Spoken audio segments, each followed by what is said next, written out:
فلسطین اسرائیل جنگ کیا ہے؟ بیت المقدس تین مذاہب کی مقدس جگہ ہے۔ مسلمانوں کا قبلہ اول، عیسائیوں کے لیے یسوع کی جائے پیداولادت، یہودیوں کے لیے ہیکل سلیمانی۔ شروع کرتے ہیں حضرت ابراہیم علیہ السلام سے، جن کے دو بیٹے تھے، حضرت اسماعیل علیہ السلام اور حضرت اسحاق علیہ السلام۔ حضرت اسحاق علیہ السلام کے بیٹے تھے حضرت یعقوب، اور یہیں سے کہانی شروع ہوتی ہے اسرائیل کی۔ اسرائیل یعنی اللہ کا بندہ، یہ لقب حضرت یعقوب علیہ السلام کو دیا گیا۔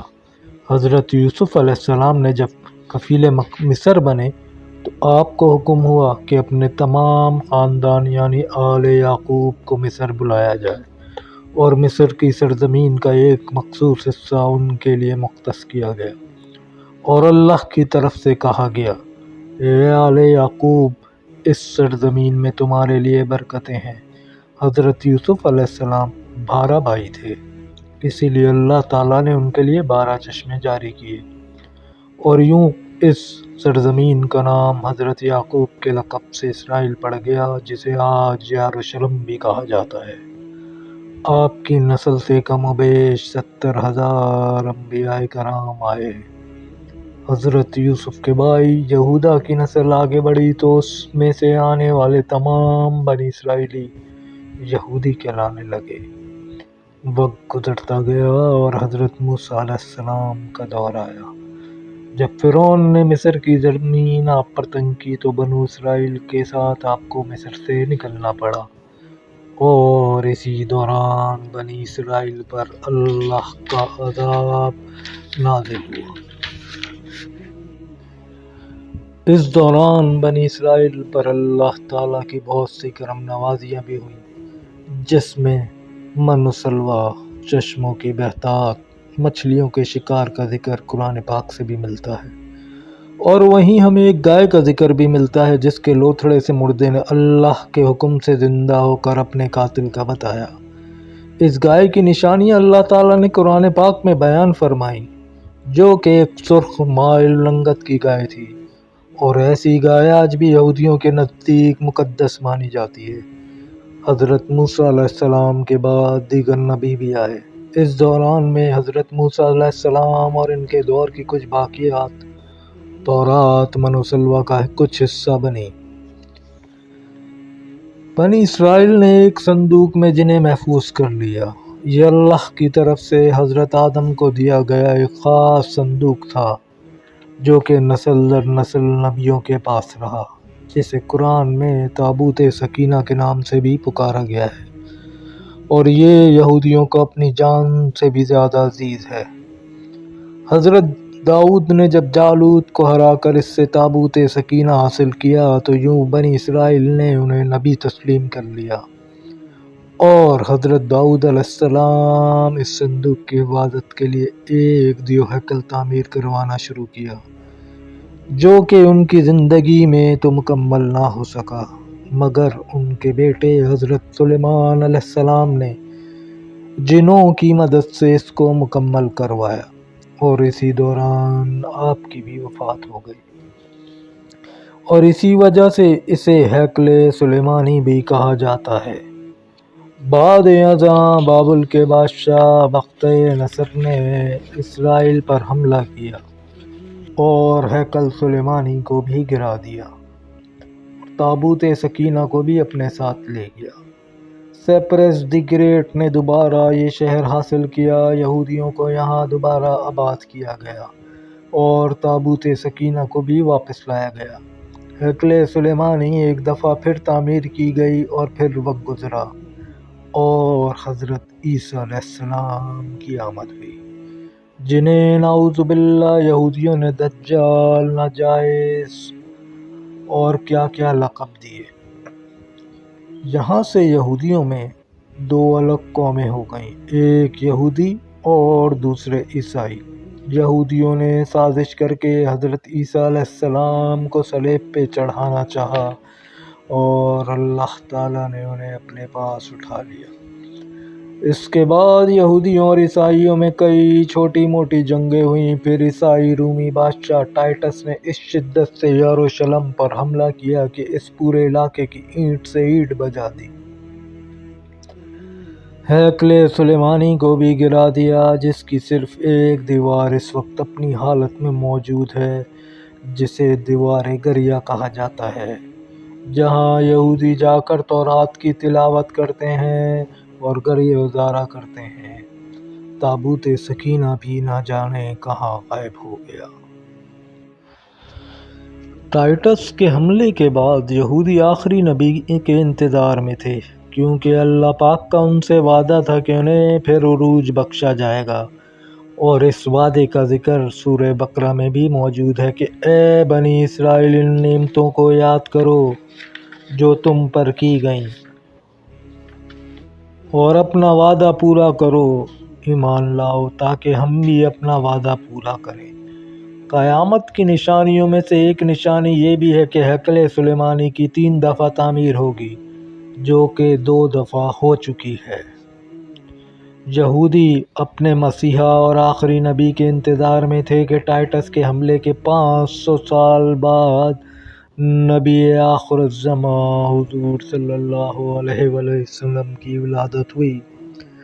یہاں یہودیوں کو یہ جھٹکا لگا کہ سارے نبی حضرت اسحاق کی نسل سے ہیں، تو آخری نبی حضرت اسماعیل کی نسل سے کیوں کر آ گئے، اور انہوں نے ایمان لانے سے انکار کر دیا۔ مسلمانوں کے لیے بھی وہ انبیاء کی ہی نشانی تھی، اس لیے ہیکل سلیمانی کو بیت المقدس کا نام دیا گیا۔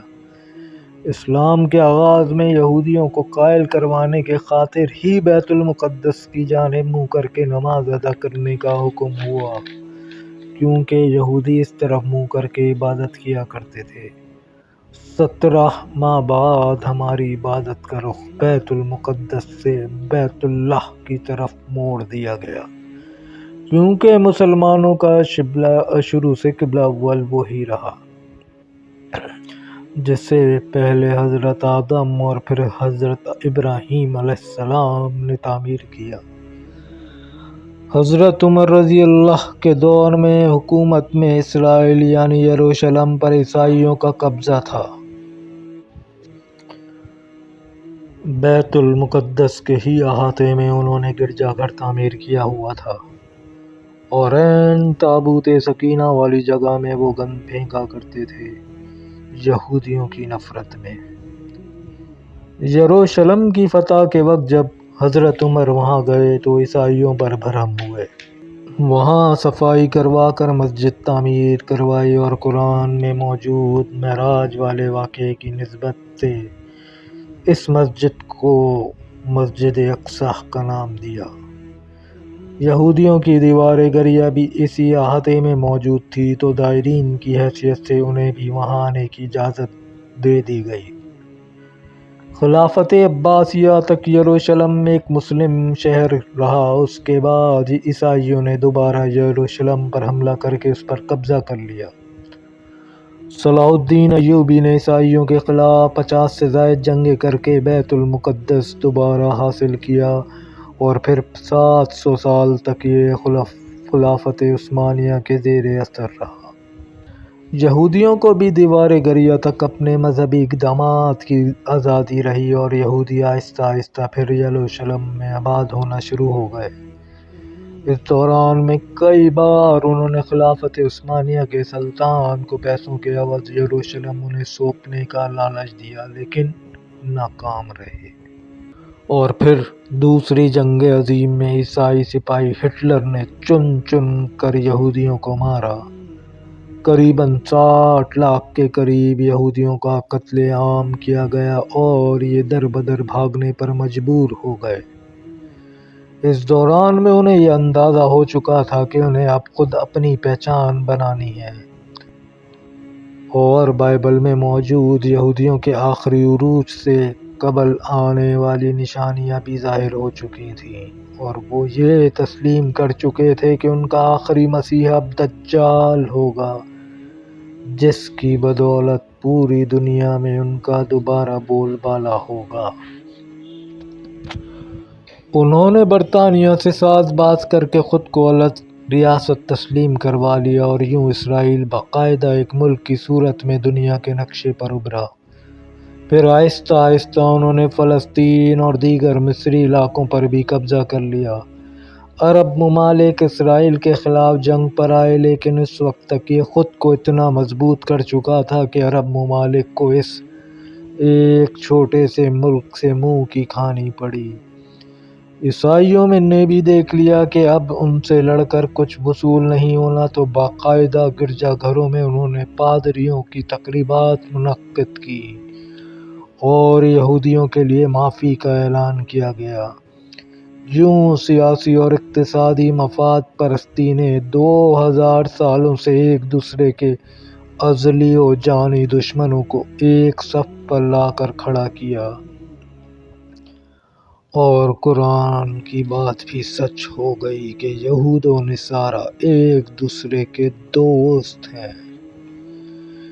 یہودیوں کے عقائد کے مطابق وہ ہیکل سلیمانی کی حفاظت نہیں کر پائے تو خود کو قصوروار کہتے ہیں، خود کو سزا دینے کے لیے زنجیروں اور چمڑے سے اپنے آپ کو پیٹتے ہیں اور دیوار گریہ کے پاس آہوازاری کرتے ہیں۔